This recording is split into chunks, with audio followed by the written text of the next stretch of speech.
Considering how crappy everything pays right now, I was beyond hyped when I found an opening for a night janitor paying $40 an hour. In the rural-ass, backwater swamp of Georgia, $40 an hour to clean a church. My little agnostic heart was ready to pull up for an altar call once they finally hired me. Good God, I see why they pay that high now. It's an easy enough schedule, too. I go in after church services or meetings, do some basic cleaning, and dip out. Takes maybe 2 or 3 hours every night, and I do an afternoon clean on Sundays between services. So Mondays, Wednesdays, and Fridays, I do a couple of late nights, and it's all good. They told me they wanted a more thorough clean once a week, whatever day I choose.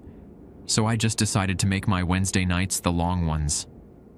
For $40 an hour, I'm not going to skimp either. I go over every goddamn inch of God's good house with a fine tooth comb. I'm in here flipping more tables than Jesus to make sure they're clean. It takes maybe 7 hours or so to go through everything, and it's the easiest money I've ever made. The place is old. From what they told me when I started, it's at least a couple of centuries. Built in colonial times and rebuilt over the years on the same land. There's a little cemetery out behind it too, though many of the graves are too worn down to read at this point. They haven't had a new resident since the 1800s, I think. One big sanctuary makes up most of the place, with a couple of little rooms in the back behind the main altar. A little door on the right side led back into a small hallway that smelled of mildew, with 2 doors on the left and one at the other end of the hall. Normally, it would look like just your average old Protestant church in the South. Except it gets a little weird. The first door on the left is painted blue. Not like a regular blue either, but like a bright cerulean. It's both padlocked and deadbolted from the outside though, and on the pastor, William, has a key to it. When I was talking to the Anita, the treasurer who hired me, she told me she had no idea what was down there, but it was probably just old storage or something. I had to ask her again when she said down there, because we're in the heart of Georgia swamp country. If someone tries to make a basement around here, they're just going to get a room of crumbling mud and humidity. She assured me it was a cellar, though she only was told this by Pastor William. My first Monday night clean went off without a problem. Went in and just ran a vacuum over the floor after a prayer group meeting. Tuesday I was off, so I just stayed home and played Shadow of the Erd Tree. Wednesday night after service, I went in around 8:30 to start my cleaning. The only person left there was William at this point. But even then, we only briefly passed each other as he was heading out. There was not much to say of the interaction, though. We just explained pleasantries and he said he was off to get some shut-eye. I was just desperate to get into the church and out of the swamp heat. I got in, walked to the little supply closet in the back of the sanctuary, and pulled out the vacuum. Wednesday night service wasn't very crowded usually, just a few grandmas and the really devout couple of middle-aged men with their thick study Bibles, so nothing was really dirty. I figured I could just milk the clock a little by dusting around and just fucking about in general. Might as well get some money while I'm here. Vacuumed the sanctuary with no problem and went to go get in the back hallway next. Probably a good time to mention the sanctuary has 2 sets of lights, one for the front altar area and the other for the actual pews and seating area. I only had the altar area lights because they were pretty damn bright. Until you get into the hallway at least. Then you can barely see because the light only extends a few pews out. Headphones in, music going. I just kept doing my cleaning. Ran down the hall, into the office next to the blue door, and even got to the pastor's office while I was at it. I didn't really notice anything until I looked up and out the door from the end of the hallway. I could see straight down the beige hall, blue door glowing bright in the fluorescent, into the sanctuary. I don't think I've ever felt goosebumps like I did when I looked down that hall. At least 7 or 8 people were sitting in the pews just out of the light's reach. They were all dressed in black, heads bowed so faces couldn't be seen. I had to squint to see them almost. But they were definitely in the first 2 rows outside of the light. I don't know if there was anything behind them.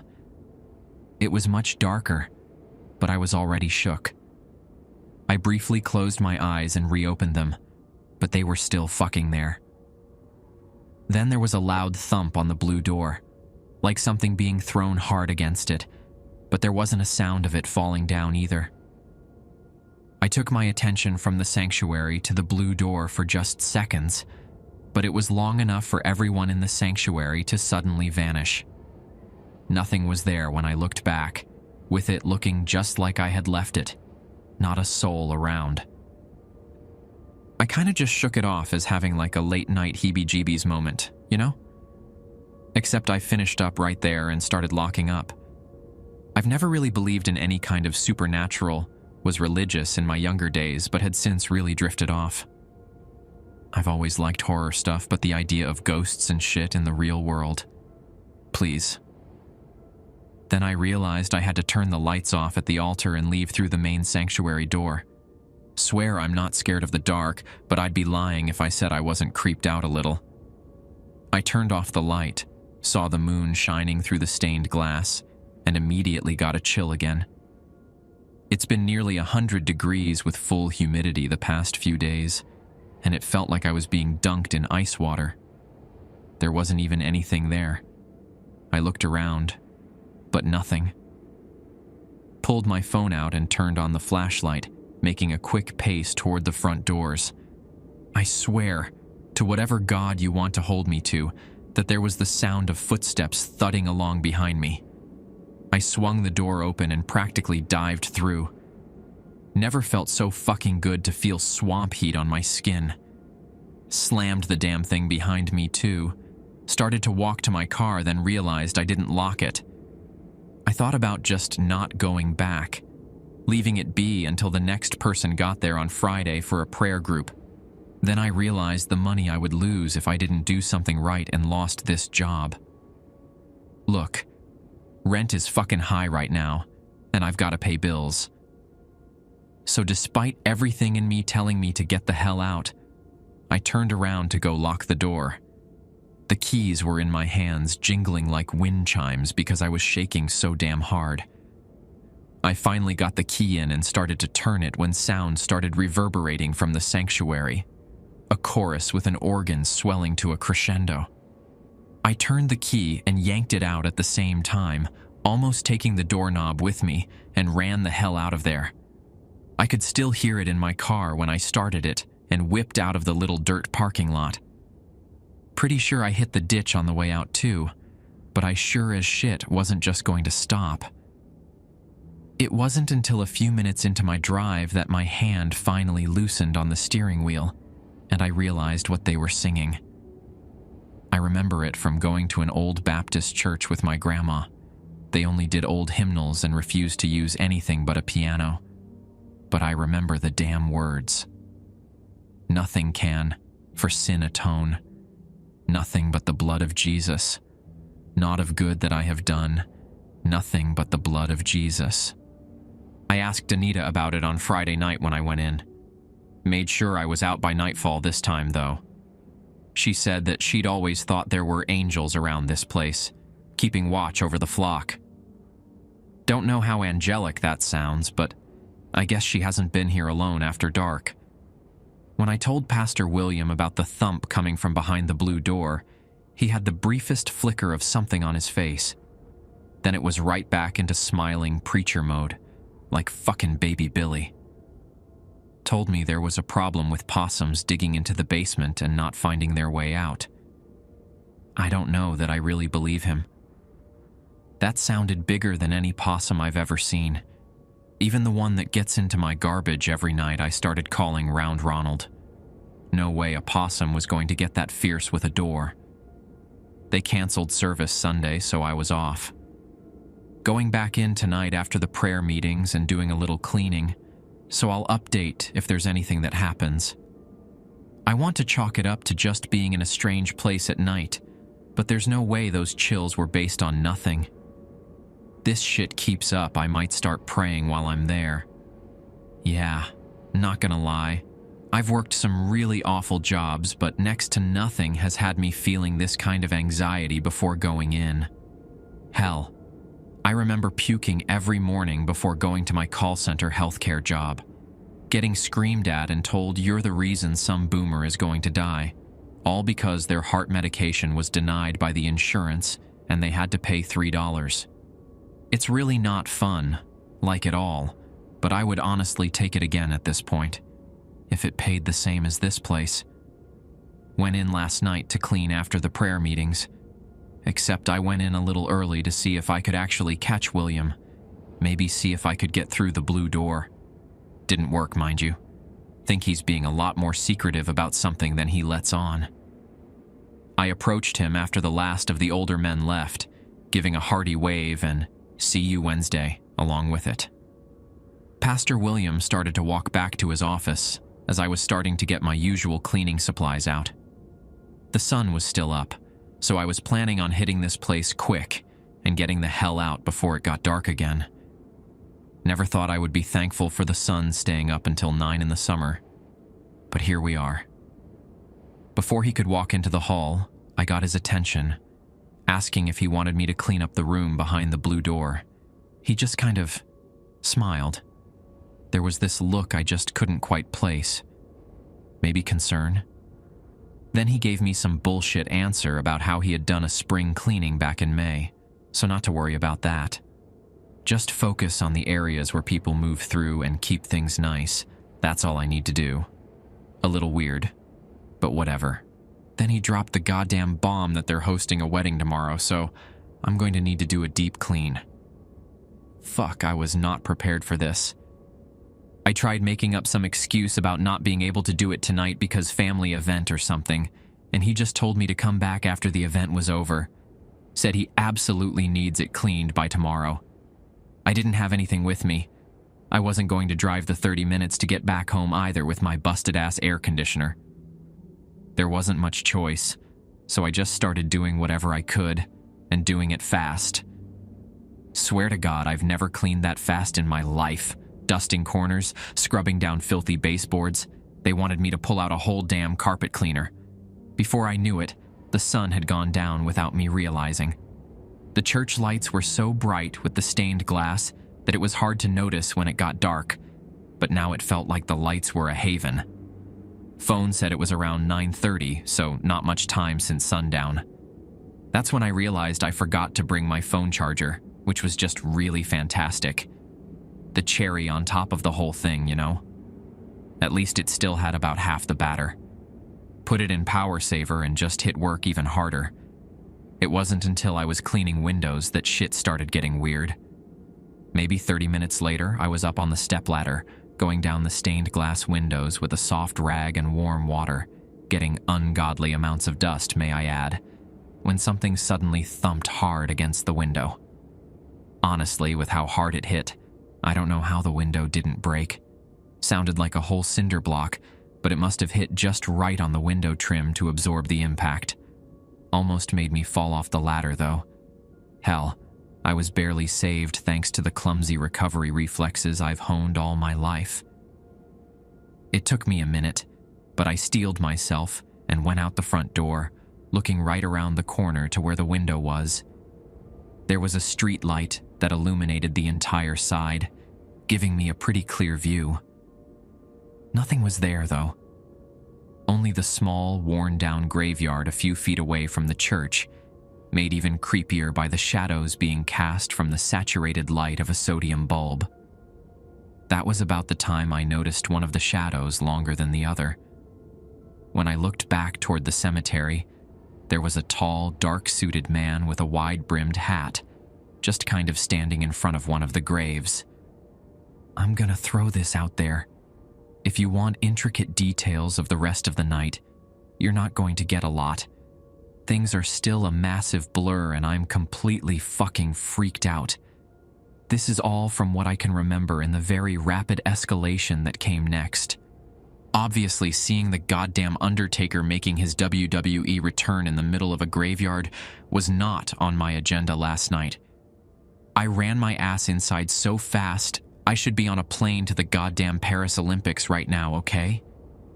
I need you to understand just how little I am willing to fuck around with whatever is going on here. I got right back in there and locked that door, deadbolted it, whatever I needed to do. Whatever the hell was in here might just be some spooky spirit shit, but that thing out there could very well be an IRL murderer. Look, if I'm going to die, let it be by some instant 13 ghosts mess.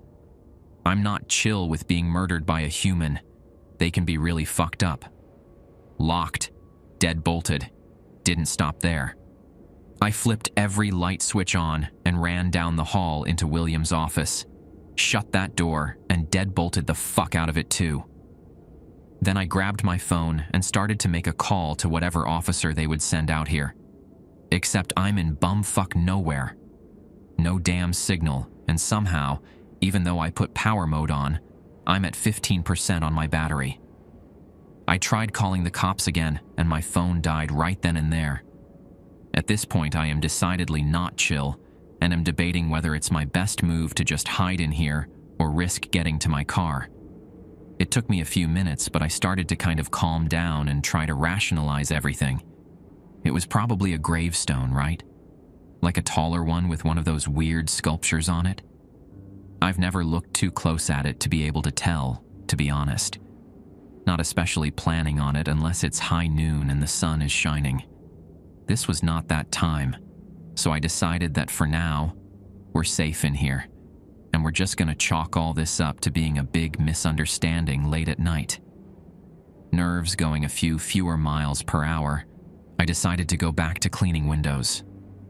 That was about all that was left other than cleaning the baptism pool, and that was as simple as a quick scrub since it didn't seem to be used often.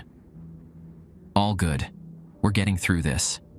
I'm sorry I start talking in the plural when I'm freaked out.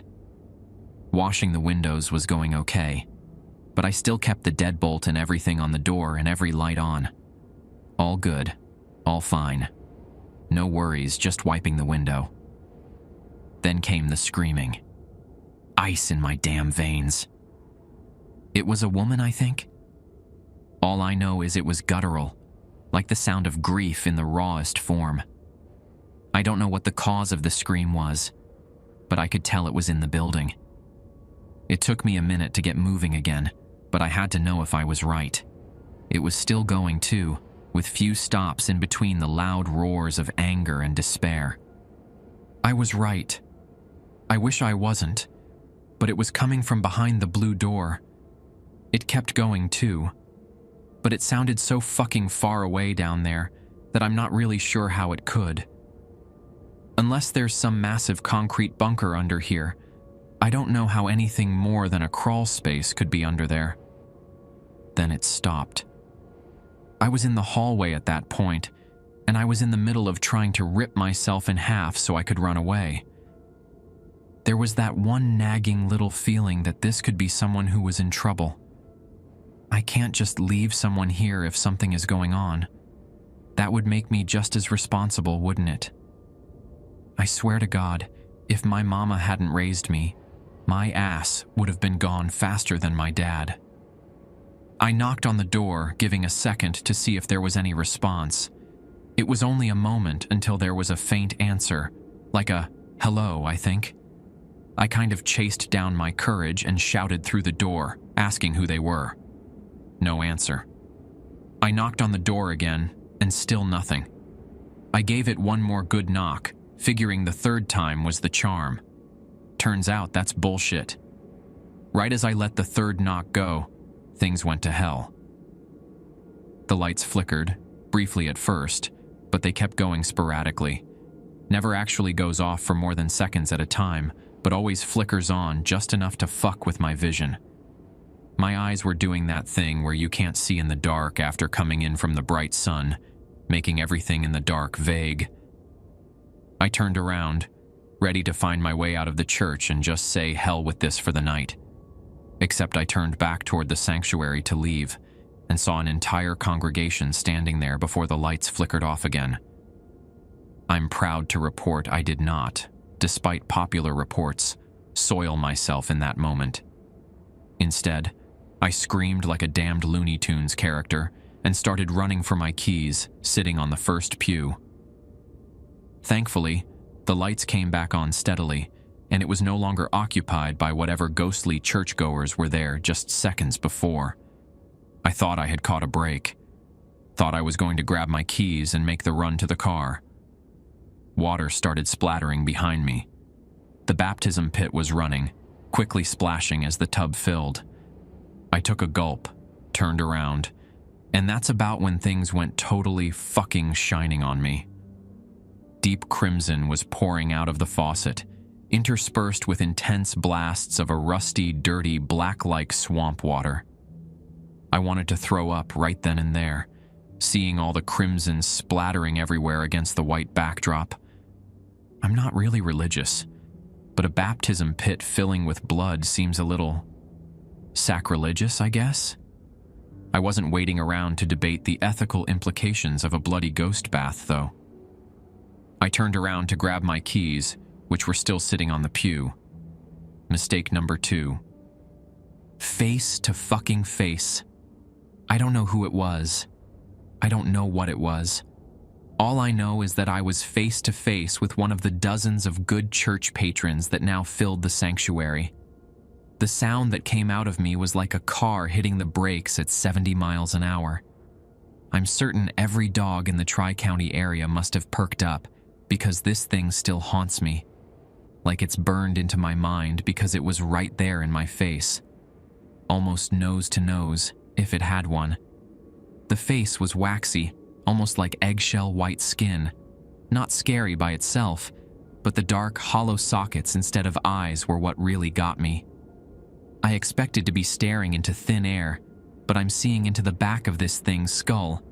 That was when it opened its mouth, rancid, decayed breath blowing into my face. If I had eaten anything since yesterday morning, I might have puked then and there. When it opened its mouth, I snatched my keys off the pew and tore off down the middle aisle. Sounds from hell were what started all around me. The organ came to life, screeching and out of tune. Then came the singing, that same goddamn hymnal as the last time. Started wishing I hadn't deadbolted and chained the door when I was too shaky to pull it open. But somehow I got out of there and tore the hell out of the parking lot. And here we are. I've been up for hours on end because I can't get that face out of my mind. Not to mention I still don't know what the hell was going on behind that blue door. That scream sounded human, and I could swear I heard someone saying hello after the first knock. I don't know what to trust anymore, though, after this morning. I got a text from William. Know what it said? Because I expected it to read along the lines of, "What in the hell happened here?" Nope. Wow. Cleanest I've seen this place in years. Amazing job, thank you. What? The fuck? I'm going to do some research. Maybe see if I can find anything on the cemetery or the church. Hell, I'm about to look into William himself. Something doesn't sit right about him. And yes, I know.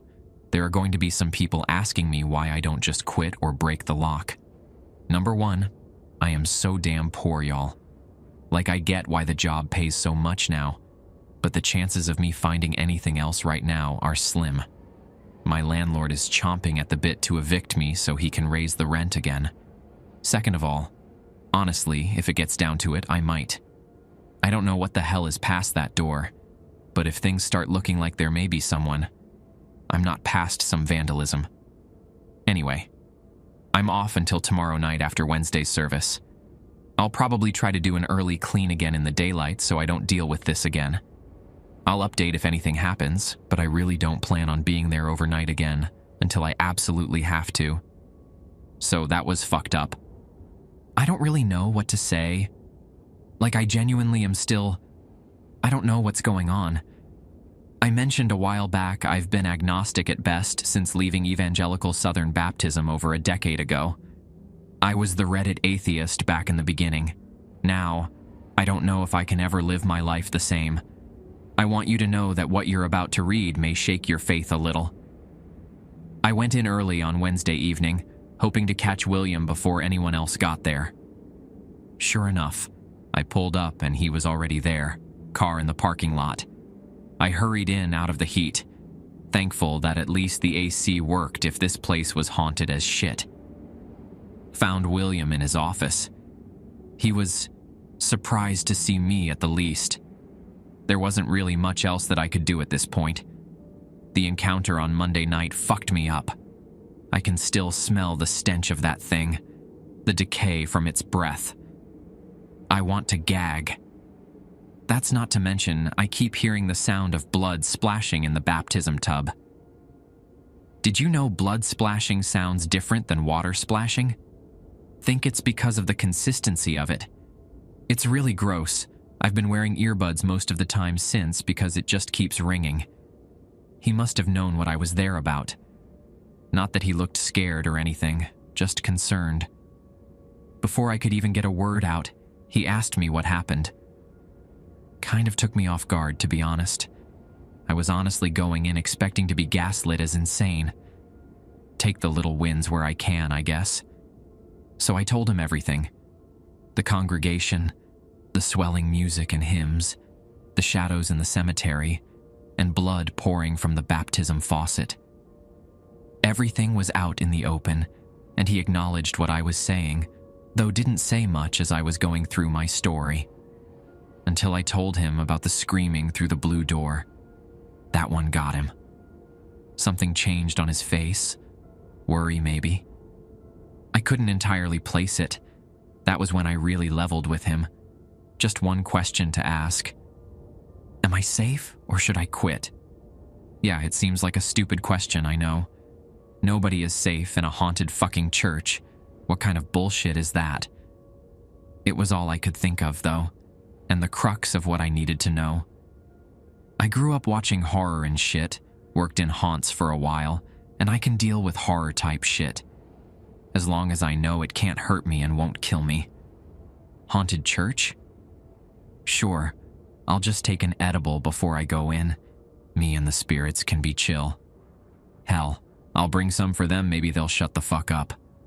I was expecting him to tell me the opposite, though. So imagine my surprise when he tells me that I'm physically in no danger. He probably realized I didn't believe him too. I'm still not entirely sure if he was trying to get me to quit then and there too. The story I got at that point in the day already seemed like bullshit, or at least not the entire story. Unfortunately, I was right, but I couldn't settle for just leaving it at that. In short, William told me that what I was experiencing were former parishioners. He says he's had experiences too. Hell, said he was terrified by almost the same thing happening to him as I had Monday night, way back when he first came here. Even apologized that he hadn't told me before, saying it was not okay and offering me a bonus for my troubles. Yeah, this was starting to sound like there was a lot more at play here. From his story, the church was hit badly by a strange plague back in the early 1800s. Nothing surprising there, considering we knew bumfuck all about diseases and spread them everywhere. William said most of the congregation perished, with the only survivors being the single pastor and his family, who somehow made full, prosperous recoveries. Totally not shady at all, right? What he tells me from here is all conjecture, because supposedly he can only theorize. The churchgoers would apparently gather often, even staying at the church for days, worshiping and praying for a cure. Meanwhile, this obviously would spread the disease among the flock, just damning them all one by one. Still, the preacher insisted they stay steadfast in the Lord, praying for forgiveness, even as bodies began piling up out back. His family were some of the first sick, with his son even supposedly thought dead at one point, though looking back it must have just been a very deep coma. Yet they're the only ones that survived. Everybody in that cemetery was once a member of this church who perished in that plague. The amount of death in one building would definitely be a magnet for weird shit, but William insists that the spirits are still looking for the preacher, believing he sacrificed them for his own family to live. I was honestly on board with that explanation, He assured me that the spirits wouldn't harm me, simply trying to get me to do what they wanted. Except then the question of, what the fuck does a congregation of ghost Christians want me to do for them? Open the door. That's what they wanted me to do, according to William. According to him, the ashes of the preacher and his family are stored down there. He was superstitious after losing his entire flock to a plague. They found him and his entire family dead down in that room one day, door and room freshly painted with a bright seafoam blue. From what William told me, he picked up on some Gullah Geechee superstitious customs when he started getting paranoid. They said spirits couldn't cross through, mistaking the blue for water, so he would be safe. Out of respect for the dead family, the church has kept the door blue since. William assured me that I was safe, but that there was nothing behind that door. It was simply a small room, sealed off out of respect or adherence to the dead, whatever I wanted to call it. The story was kind of believable when he was telling me. Maybe it's just my willingness to buy in thanks to just having my experience validated. Either way, he reassured me, and I took my leave for the afternoon, telling him I would be back after service. Was I going to have to be here for a while after dark? Yeah, but the bonus was $600, so who are you to judge me? It wasn't until I was back home that I really started thinking about it. There was no way there was a room there. It didn't make sense with the outside of the church. So, it started bringing me to other questions, like if he was so willing to tell me that, why not just show me? Spirits couldn't slip in behind that easily, right? Should just be an empty room, right? Then I thought about the screams I heard. They were definitely behind the door. But if spirits aren't allowed to cross in, then why the hell are they there? Is my haunting logic broken? Look, something wasn't sitting right with me about how he was acting. Something about what he was saying was giving away that there was more to everything. So, I decided to solve this shit once and for all. Wasn't there some movie where the ghosts were trying to give hints about how someone needed help? Like they were doing terrifying, haunting shit, but really just trying to help? Crimson Peak, maybe? Either way, I thought that was a legitimate possibility. I'm not going to stereotype or anything, but we've had a number of evangelical preachers doing shady shit in the news lately. My conscience wouldn't let me pass. So, I ran into town before I was due to go back after Wednesday's service. Bought a set of bolt cutters and a crowbar.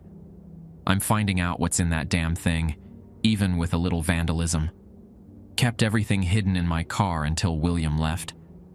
He gave me some platitudes about still being there and being a dependable employee that he could count on. It sounded like a very veiled warning, though, like telling me to tread carefully with whatever I do tonight. That kind of reinforced my feelings about what I was going to do that night. He finally left around 9, right when the sun went down, and I was finishing up vacuuming the sanctuary. I waited, made sure he was gone for a few, just sitting in one of the pews waiting so I could make sure nobody saw me getting bolt cutters out of my car. Made it to my car fine, but turned to walk back into the church when a line of dark figures were suddenly standing among the cemetery headstones. None of them moved, just staring me down. Definitely upped my speed to get back into the church and slammed the door behind me, even if he said they couldn't harm me. Hell, that could have been a lie too. Who knows at this point? I ran in, made sure every light was on, and started going at it.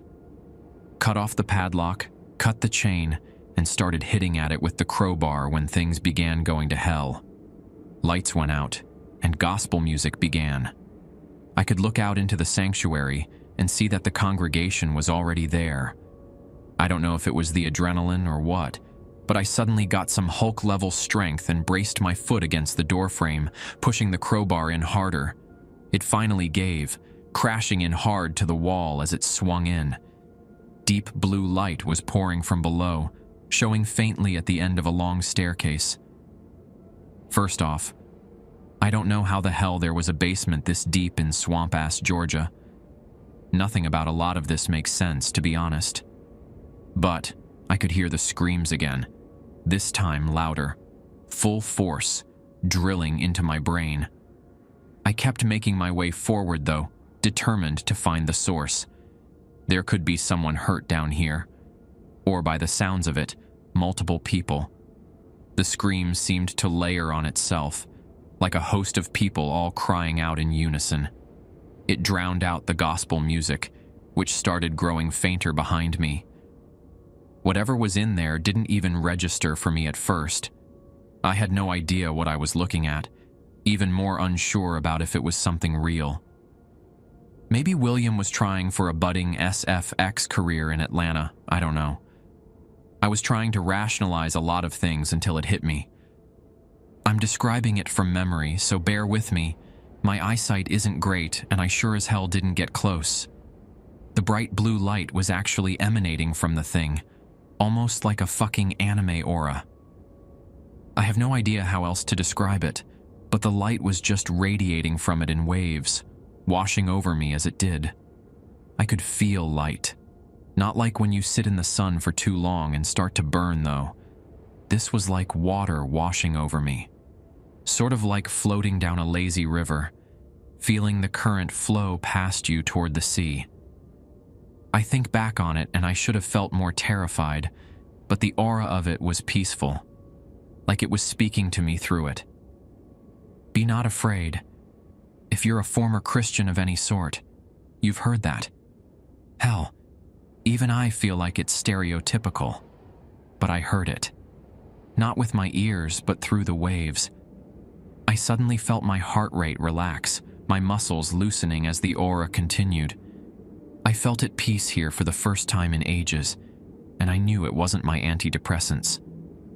That was when I took a full look at the creature in the room. Bright skin, shining like the sun was giving off the aura. For a moment, I thought it was a massive bundle of limbs at first, which isn't totally off base. But this thing looked like multiple torsos all conjoined, like they were sewn together all standing back to back in a circle. Each one of them had different features, but each was covered in eyes, blinking every different color I knew of, and some I couldn't quite comprehend. Every single one was fixed on me, though. That's when I noticed pieces of them missing. Arms and legs were cut off, leaving bleeding stumps that were gushing as if cut recently. There was a steady trickle of bright red falling from the creature, chained to a wall in the small room. The bodies looked frail, malnourished, and emaciated. Despite that, they were still pristinely clean, even bleeding. Its eyes remained fixed on me, a pleading in them. "Help us." It spoke to me again, this time more frail than the first. It must have known that I wasn't the same as whoever put it here. I don't know if it could sense something or just went off guesswork, but it was asking me for help. That was when William spoke from the steps behind me. The angel changed, an aura of anger and fury taking over the blue, turning it to a crimson red.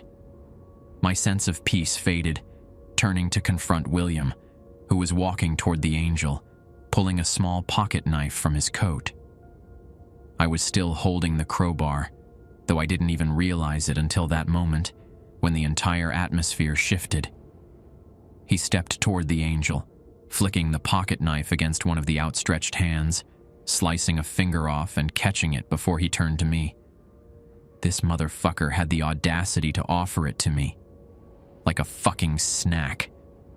I felt my stomach turn harder than it did smelling death's breath, with zero fucking idea of what was going on. I literally asked him if he was trying to get me to eat it. Meanwhile, there was this thing howling in pain in the corner.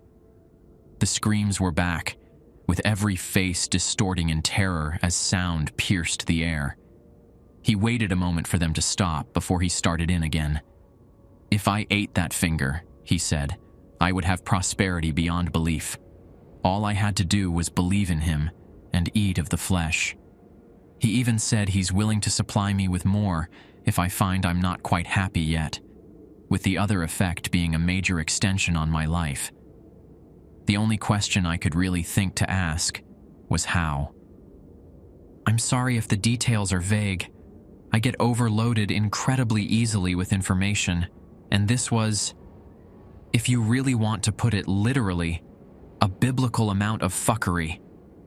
His explanation made me even more sick. I grew up on the internet wild west of LiveLeak and LimeWire, and this might be the first time I've really gotten a comprehension of man's depravity. This motherfucker was evil. He popped the finger in his mouth more casually than Yuji Itadori could ever hope to. Said he was a devout man his entire life, believing God would send salvation for him and his flock, until the disease came. William told me how his son Peter fell ill first, having trouble breathing before slowly degrading, coughing blood from his lungs, and soon after going into a deep, death-like sleep. That was when he started taking a different route than prayer and praise. William gathered his flock in the church one day, bringing them all together in a marathon of praise and worship to God. Then he began convincing them it was time to be rebaptized in the blood of the Lord, cleansing them of their illnesses. He brought in water, lining up all the parishioners to bring through the baptism tub. He baptized them one by one, making sure they were thoroughly drenched. Once everyone was soaked, back at their pew ready to begin another hymn, he took his place on the pulpit and let loose the plan. He set up a rope ahead of calling over everyone, tagging up sacks of lye in the rafters. From there, it was just pulling on the rope, slicing the bags open with nails in the rafters, causing a caustic snow to fall down on the soaked congregation. He said it was a glorious sight. Everyone quickly realizing their baptism in the waters of heaven led to burning, as if by the fires of hell. It took minutes before they all passed, killing everyone in the church except William. That was when the angel appeared. According to William, it was sent as punishment for the blasphemy he just committed. This jackass literally said, "I'm not going to confuse you with the details, but I studied a bit of dark practices and trapped the fucking thing with whatever it was. That's why it was still chained down here, letting him just pick pieces off wherever he wanted. He said he cut off a foot for each of his family, making a stew for them while they were sick. Just pouring some into his son's mouth brought him out of a coma in hours. The angel's flesh is quite literally made of miracles," he said. And then he gave me the ultimatum: leave and have no job, with my entire mental state totally fucked by this encounter and nobody to believe me. Or I could die. 2 options, neither of which were great for me. He lifted the knife, getting ready to strike if need be. Fight or flight came in hard. I don't know how I swung the crowbar as fast as I did, maybe adrenaline again, but it bashed the side of his head. William crumpled quickly, falling to the ground in front of me with a thud and knocking his head on the hard floor. Dead. The chains holding the angel snapped, freeing it immediately. I don't even know what the hell happened after that. There was a bright flash. I could hear a voice saying, "Thank you." And suddenly I was standing out in the cemetery. In front of me, the church was ablaze, a full inferno already. The heat coming off was intense, immediately drying any of the humid air around me. It raged up, with the sound of rising alongside the smoke, before totally incinerating in the dark night, flames dying out just as quickly as they began. Where the church once stood was nothing but a pile of ash, not even one board left standing. Look, I'm not talking to anyone unless they come to me asking what happened. Even then, not like they'll really believe me. William has got to be gone for good now, so maybe they'll just think he torched it for insurance, but the deed went wrong. Who knows, maybe I'll get arrested. At this point, I'm out of a job, so it might be the preferable alternative to finding a job in the current economy. Things are going to be rough. I'm still shaken up, and the anxiety about what's going to happen is fucking killing me. IDK, Maybe after this I'll have an angel watching out for me. Fingers fucking crossed, at least.